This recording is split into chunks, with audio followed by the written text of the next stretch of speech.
Wonder Woman! The jewel of Paradise Island, the shining crusader for justice and star-spangled hot pants.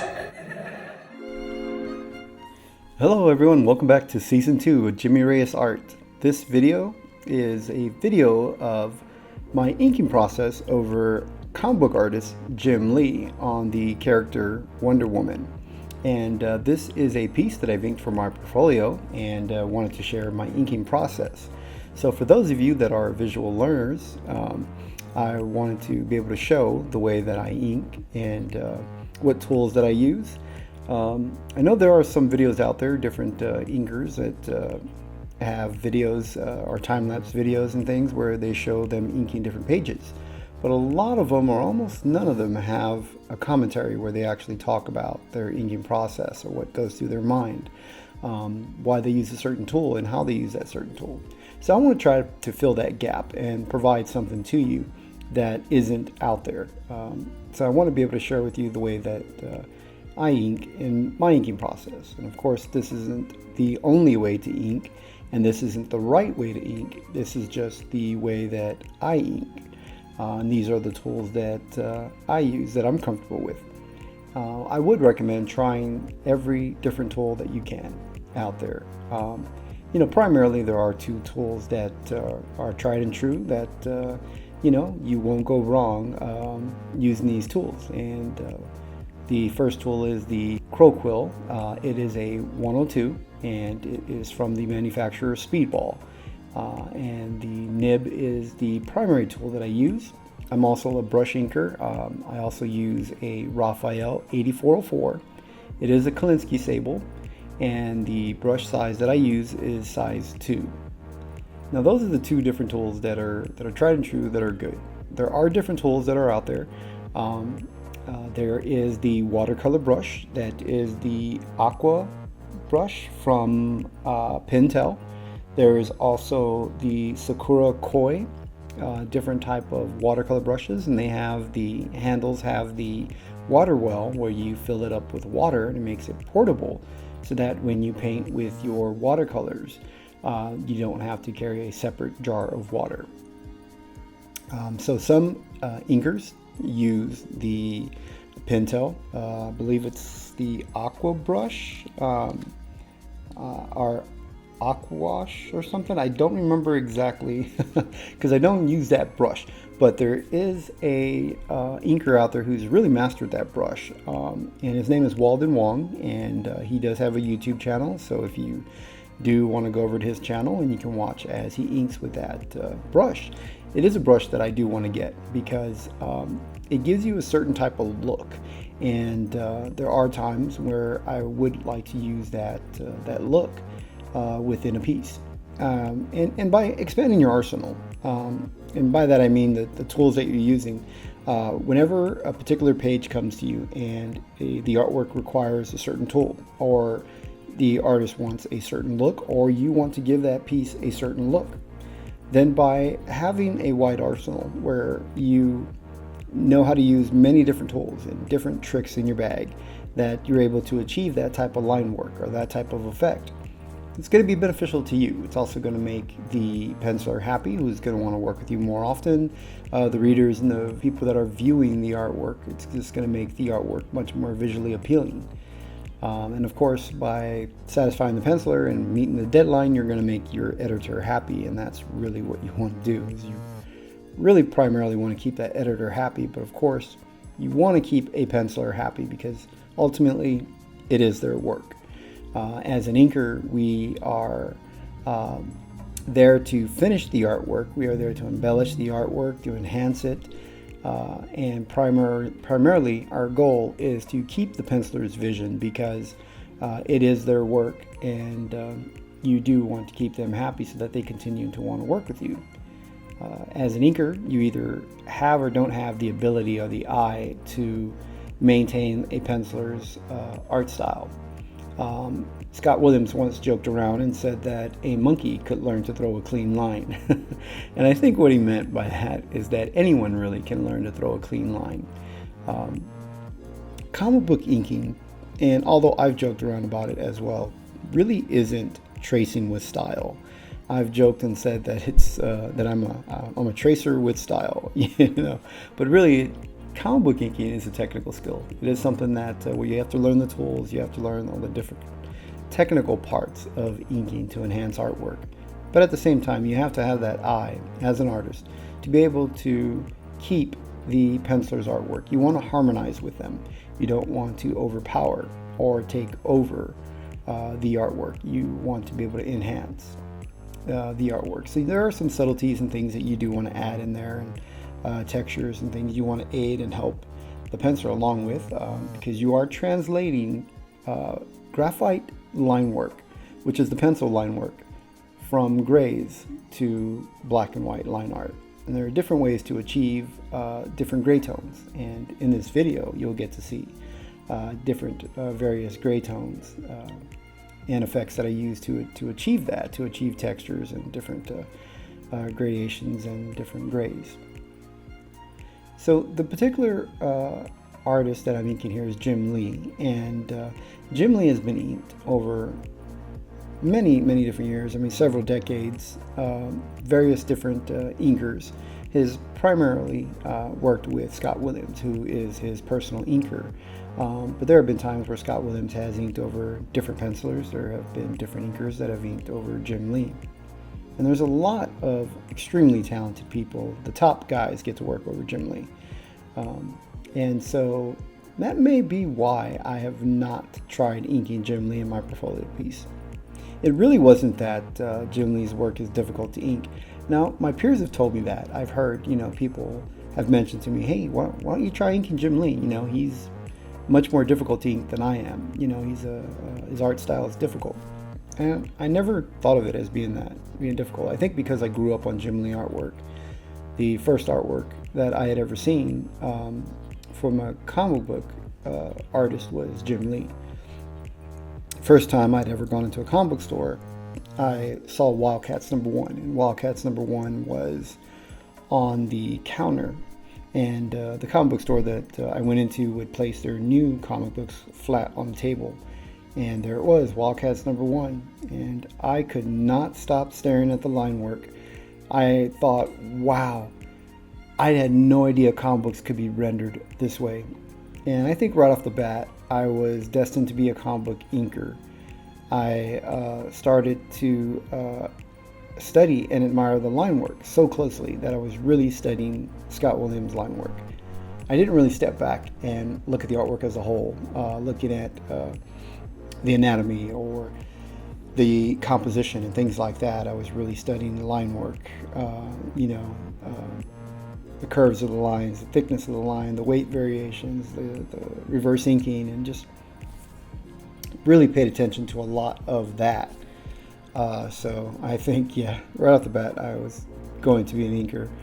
Although I didn't try inking for many years. I was fortunate enough to meet Mike S. Miller, who started to show me comic book artwork and how comic book pages are drawn. He introduced me to the Koh-i-Noor ink, and that's the same ink used in repeatograph technical pens. The Universal ink, it's an India ink. It's a very nice ink. I believe that the majority of the inkers in Wildstorm were using that. And so I think that may have been where he was introduced to that type of ink, but I'm not sure on that part. But he did introduce me to that type of ink. I did start using that ink. And then he introduced me to Salim Crawford, who Salim then introduced me to the Hunt 102, which is the crow quill by the manufacturer Speedball. And so I learned how to use a nib. And still at that time, I still wasn't trying to be an inker. I was still wanting to be a penciler, but becoming friends with Salim, and he and I hang out on almost a daily basis. And this is back in the late 90s, early 2000s. And Salim was then inking for DC Comics. And he was formerly from Wildstorm.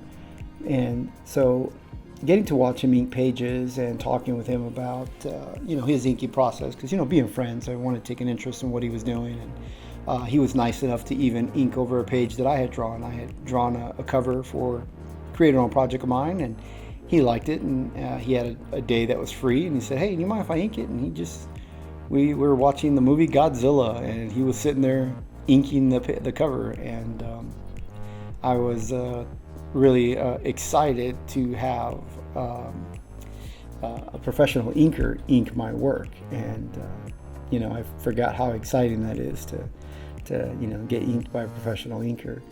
And so for them, for those having those two, they taught me how to ink, and they introduced me to it. But it wasn't until 2017 that I sat down and said, you know what, I'm really going to want to learn how to ink.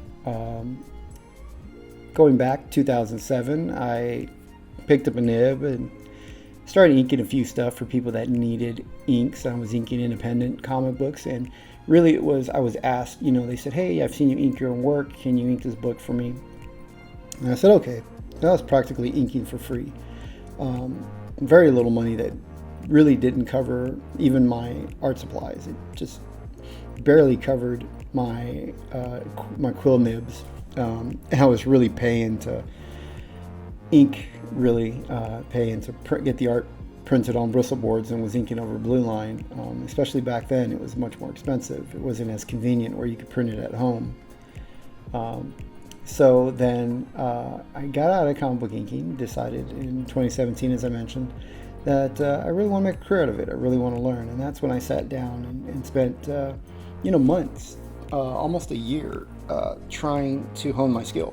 And that was when David Finch found me and saw my work online and asked me if I would ink his work. And having somebody, like David Finch, interested in my ink work really boosted my confidence, really told me, hey, I could do this. I can make a career out of this. And really started focusing on it, inked him. And to be honest, it was a day that I will never forget. I have a video on my channel where that same day I recorded a video because I wanted to capture that excitement in the way that I felt, so that I never lose that appreciation for it. Because David Finch is the top of my list. He is the penciler that I want to ink the most. I love John Buscema, I love Rudy Nebra's work, and Dave Finch's work reminds me of that a lot. And so to be able to ink, the top of my list, it's a little strange, to start at the top, to go, wow, where do I go from here? But to be honest, I don't want to go anywhere from there. I would be happy inking him for the rest of my career, because, I love his work. And I have inked another cover from him, and hopefully I'll make that video pretty soon. Get to release that video. I haven't got permission to show the artwork yet, so unfortunately can't show that artwork. That's the thing about work pages, is that you really, you can't just show the artwork pages. You really have to wait for the permission from publishers or your editor before you can release the artwork. So it's the reason I create these portfolio pieces. In between, I get pages, things like there are other pencilers out there whose work I admire, whose work I really would like to ink, because I do want to expand myself as an inker, and I love when there's a challenge. I love the competition, of can I ink this penciler? And many peers told me, said, hey, Jim Lee's very difficult to ink. His line work, at least. I mean, I don't know if he's difficult to ink. I'm sure he's not, I'm sure he's not a diva or something. Seems like a very nice guy. I've never actually met him, but I love his artwork. And I thought to myself, why have I not inked Jim Lee's work? As I mentioned, a lot of the top inkers have inked it, and I think this is why I'm a little intimidated, because Sandra Hope is such a great inker. She's inked his work and did an amazing job. And several friends of mine really liked this Wonder Woman piece and encouraged me to ink it. And other peers had mentioned that, I should try inking Jim Lee, because he's a harder penciler to ink than they are. So I thought, okay, I'll give it a try. I love the challenge. And talking to Sandra Hope, she said she's always chasing Scott Williams, and she's chasing Danny Mickey, and I said, wow, because I'm always chasing you, the work that you're doing, I'm trying to keep up. But she gave me some really good advice, was, to be the best me, be the best that I can be. not to try to emulate somebody else or to try to ink like someone else, to try to do the best inks that I can. And that is really sage advice. That really changed the way I approach inking. It really changed my thought process. And I thought, you know what? I'm not going to be afraid to ink Jim Lee, I'm not going to be intimidated. I know Sandra Hope did an amazing job on that one-on-one piece, but I thought, I'm going to do the best that Jimmy can do. I'm going to ink this piece.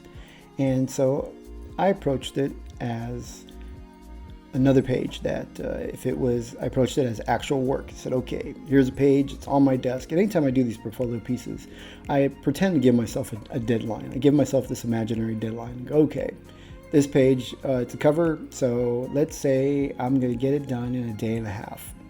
And so I will then ink the page within the day and a half, and meaning that I ink it really all in one day, do my finishes and my cleanup the following day, and then later in that afternoon or that evening, I would then scan in the artwork and have it done. So pretty much I'm doing it in one day, but mostly about a day and a half with the cleanup and things like that, touch-ups and stuff. So I always give myself that deadline, just because I want to stay in rhythm, and also to know that I can do it as an actual work. And to be honest, getting the compliments that I did after I finished the piece from Sandra Hope and from Scott Williams, they were extremely nice and really gave me really good feedback, and they encouraged me, and really just the way that they were impressed with my inks meant a lot to me. It was so encouraging. It made me feel that, hey, you know what? I can compete with some of the best. I could be out there. I mean, I'm not saying that I'm as good or better than they are or anything like that. I'm really just saying that I could be in the same industry and really could do a good job. I really could, because really, that's what you got to ask yourself is, am I good enough to compete with the current talent that's out there? And hopefully you're saying yes. Hopefully you're confident, you're wanting to, I mean, you do want to stay humble, and I think that's why I recorded that video of when Dave Finch asked me to ink his work, and my first reaction, because I want to stay humble like that. And to be honest, it's a privilege to work with David Finch, because he can really ask any inker out there, and there's, literally dozens of inkers out there that really want to work with him. And the comic book industry is so small that it's really competitive. So you really want to stay your best, and really do the best that you can. So by learning different tools and expanding your arsenal, it's really going to help you as far as being able to ink over different inkers and create help you ink over different pencilers, and it's going to help you be able to get work and be able to get different effects and things like that. So you really want to do that. You really want to be confident in your work. You want to really continue to grow. But to be perfectly honest, I didn't just pick up the nib and just start inking at a level where I could ink David Finch or ink Jim Lee or any other penciler. Really, I had to ink about 100 different pages that were just horrible, that really wouldn't make it to print. I had to go through all these different pages and really learn how to manipulate the tool, how to really take control of the tool and achieve the type of line work that I want. And even today, I really still don't have the exact line weight, exact line quality that I want from every tool. I am still working at it. I'm still working to improve. Scott Williams joked around one time that a monkey could ink a clean line, and I think he meant by that anybody can learn to ink a clean line, and it's perfectly true. Anybody can learn to ink a clean line, a straight line. And as an inker, you either have the ability to enhance and adapt to the penciler's art style. That really isn't something that you could teach. It's something that you either have the eye for the artwork or you don't. And so a lot of the good inkers can really just, be able to take the penciler's vision and finish it, and be able to stay true to the penciler's vision. And that may be what people have meant. Maybe what my peers meant by inking Jim Lee's work could be difficult, because some areas, Jim Lee is loose in certain areas in his rendering. But I think that's great, though, because it leaves a little bit of a note as to, hey, this is kind of the rendering that I am started here. Can you finish it? At least that's my approach to it, and the way that I do approach, inking his work in this particular piece for Wonder Woman. Now, I do want to ink Jim Lee again, because I believe that the more I ink someone, the more familiar I become with their artwork. Although I have viewed Jim Lee's artwork for about 20 years, and I've seen what a variety of different inkers have done over his work. Even Bob Layton inked him, and I've seen the different variations that you can have over his art style. So it really wasn't too difficult, but I do want to try inking it over his work again. Primarily what I focused on when I was inking this piece is the elements in the image itself, not so much that it's Jim Lee. I focused on, you do have the organic image, which is the figure of, she's primarily, the focus is Wonder Woman. But in the foreground, we have a rock texture. That's more of a chiseled, angular type line. And in the background, we have a smoke texture, which is a much more grittier line, or it could be a softer line. So I wanted to separate the textures from the foreground to the midground to the background. And that's going to help enhance your eye to the figure. And of course, Jim Lee's layout has already done that, as far as in the pencils, where it helps draw your eye. He sort of has filled the space around the figure with the elements that are all breaking, the rocks falling, and then he's added a nice black element in the background, which then pushes the figure forward. So I kind of want to do that. I want to be able to make sure that the rocks are in the foreground and that the smoke is pushed into the background. So I inked them with different tools. The foreground is the rock. Most of that rock is inked with a brush, because the brush gives me a chiseled angular line that I can get with the Raphael 8404, which is the type of brush that I like to use. So I use that for the rock to get the chiseled angular type lines, and it was pretty quick. It's faster, it's easier. I did go in with a nib to add some of the smaller little details and things, and then you have to fill in the black area.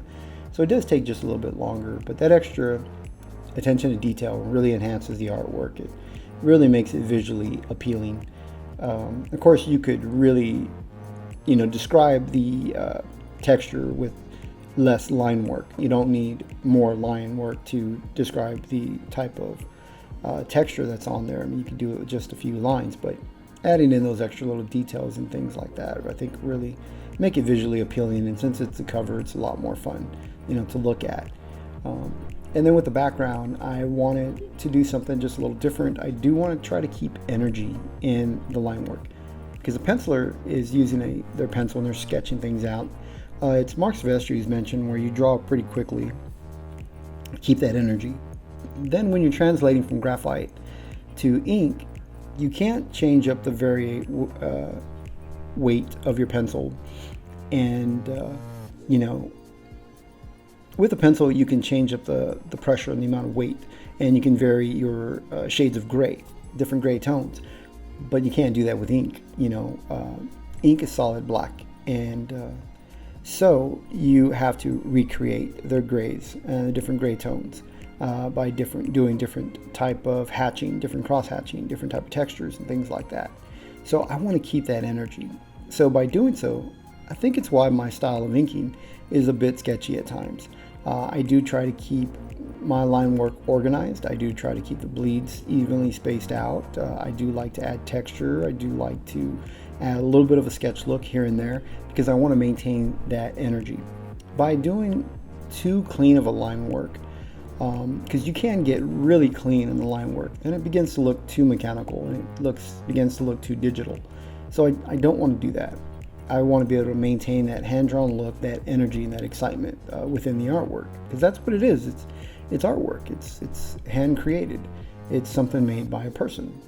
So it's not exactly perfect. Not saying that digital art isn't artwork. It's in a different medium, and it is artwork, and it's beautiful, and it is created by a person. But if you allow the computer or the mechanics to do too much for you, then it really becomes more mechanical. So by hand creating everything and having to do everything, I think keeps the energy. Another tool that I use here is the spoon. and a brush, and use the bleed proof from Dr. Martin, and you water it down and take an old brush and splatter the ink, and it creates a nice, great little texture. Well, again, thank you guys so much for joining me in this video, and really appreciate you taking the time. If you want to view more videos and keep up to date, be sure to subscribe to this channel, and don't smash that like button. Let's click it very gently. Let's be soft and gentle with that like button. All right, well guys, thank you so much for joining me in this video. Remember to be different and ink outside the box.